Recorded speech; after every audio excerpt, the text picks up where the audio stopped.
ಬೆಂಗಳೂರಿನ ಗಲೀಜು ಏರಿಯಾಗಳಲ್ಲಿ ಆನೆಪಾಳ್ಯ, ನೀಲ್ಸಂದ್ರದ ಆನೆಪಾಳ್ಯ ಕೂಡ ಒಂದು. ಯಾಕಂದ್ರೆ ಇಲ್ಲಿ ರೋಡಲ್ಲೇ ಕಸ ಏಕ ಬಿದ್ದಿರುತ್ತೆ. ಬೆಂಗಳೂರಲ್ಲಿ ಕಸ ವಿಲೇವಾರಿ ಸಮಸ್ಯೆ ಇದ್ದವರೆಲ್ಲ ತಗೊಂಡ್ಬಂದು ಆನೆಪಾಳ್ಯಲ್ಲಿ ಹಾಕೋದು. ಇಲ್ಲಿನ ಜನ ಕೇಳೋದು ಇಲ್ಲ, ಕ್ಲೀನ್ ಮಾಡೋದು ಇಲ್ಲ.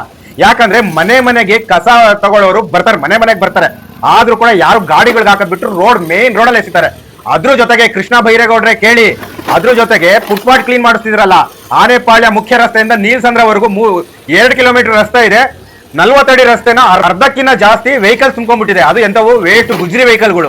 ಆ ಗುಜ್ರಿ ವೆಹಿಕಲ್ಗಳಿಗೆ ಅರ್ಧ ರೋಡ್ ಬಿಟ್ಬಿಟ್ಟಿದ್ದಾರೆ. ಮಿಕ್ಕಿದ ಅರ್ಧ ರೋಡಲ್ಲಿ ಹೋಗೋ ವೆಹಿಕಲ್ಸ್, ಬರೋ ವೆಹಿಕಲ್ಸ್ ಎಲ್ಲ ಬರಬೇಕು. ಅಂತ ಜಾಗದಲ್ಲಿ ಇಲ್ಲಿವರೆಗೂ ಮಾನ್ಯ ಹ್ಯಾರಿಸ್ ಅವರೇ, ನೀವು ಬರ್ತಿರಲ್ಲ, ನೋಡ್ತಿರಲ್ಲ, ಫುಟ್ಪಾತ್ ಇಲ್ಲ. ಜೊತೆ ಫುಟ್ಪಾತ್ ಕೆಳಗಡೆ 2 ಲೇಯರ್ ಆಗಿ ಗಾಡಿಗಳು ನಿಂತಿರ್ತವೆ. ಅರ್ಧ ರೋಡಲ್ಲಿ ಹೆಂಗ್ ಓಡಾಡ್ತಾರೆ ಜನ? ಯಾವತ್ತಾದ್ರೂ ಬಂದು ನೋಡಿದಿರಾ? ಕೃಷ್ಣ ಬೈರೇಗೌಡ್ರೆ ನೋಡಿ, ಫುಟ್ಪಾತ್ ಎಲ್ಲ ಕ್ಲೀನ್ ಮಾಡಿಸ್ತಿದ್ರಲ್ವಾ? ಆನೆಪಾಳ್ಯದಿಂದ ನೀಲ್ಸಂದ್ರವರೆಗೂ ಫುಟ್ಪಾತ್ ನೋಡಿ ಹೇಗಿದೆ.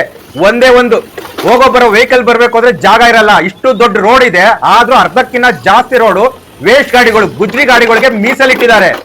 ಹೋಗೋ ಬರೋ ಜನ ಹೇಗೆ ಓಡಾಡ್ಬೇಕು? ಅದ್ರ ಜೊತೆ ಕಸದ ಸಮಸ್ಯೆ ಬೇರೆ.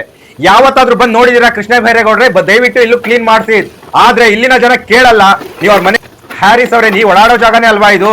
ಸ್ವಲ್ಪ ನೋಡಿದೀರಾ ತಾನೇ? ಆದ್ರೂ ಯಾಕೆ ಬಿಟ್ಟಿದ್ದೀರಾ? ಗುಜ್ರಿ ಗಾಡಿಗಳು ರೋಡ್ ತುಂಬಾ ನಿಂತಿರ್ತಾವಲ್ಲ, 3 ಕಿಲೋಮೀಟರ್ ಗುಜ್ರಿ ಗಾಡಿಗಳು, ವೇಸ್ಟ್ ಗಾಡಿಗಳು ನಿಂತಿರ್ತಾವಲ್ಲ, ಅದ್ ನೋಡಿ ಕೂಡ ಯಾಕೆ ಕ್ಲೀನ್ ಮಾಡಿಸ್ಬೇಕು ಅಂತ ಅನ್ಸಿಲ್ವಾ ನಿಮಗೆ?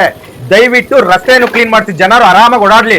ಮಕ್ಕಳಿಗೆ ಸ್ಕೂಲ್ ಕರ್ಕೊಂಡು ಹೋಗ್ಬೇಕು ಅಂದ್ರೆ ಬೆಳಿಗ್ಗೆ ಆ ಕಡೆ ಈ ಕಡೆ ಗಾಡಿಗಳು ಸುಮ್ಮನೆ ನಿಂತಿರ್ತವೆ, ಟ್ರಾಫಿಕ್ ಜಾಮ್ ಆಗುತ್ತೆ, ಕಷ್ಟಪಟ್ಟು ಓಡಾಡ್ತಿದ್ದಾರೆ. ರೋಡ್ ಸರಿ ಇಲ್ಲ, ರಸ್ತೆ ಸರಿ ಇಲ್ಲ, ಕಸ ಸಮಸ್ಯೆ, ಟ್ರಾಫಿಕ್ ಸಮಸ್ಯೆ, ಇವ್ಯಾವುದು ಕಾಣಲ್ವಾ ನಿಮ್ಗೆ? ದಯವಿಟ್ಟು ನೋಡಿ ಕ್ಲೀನ್ ಮಾಡಿಸಿ, ರೆಡಿ ಮಾಡಿಸಿ.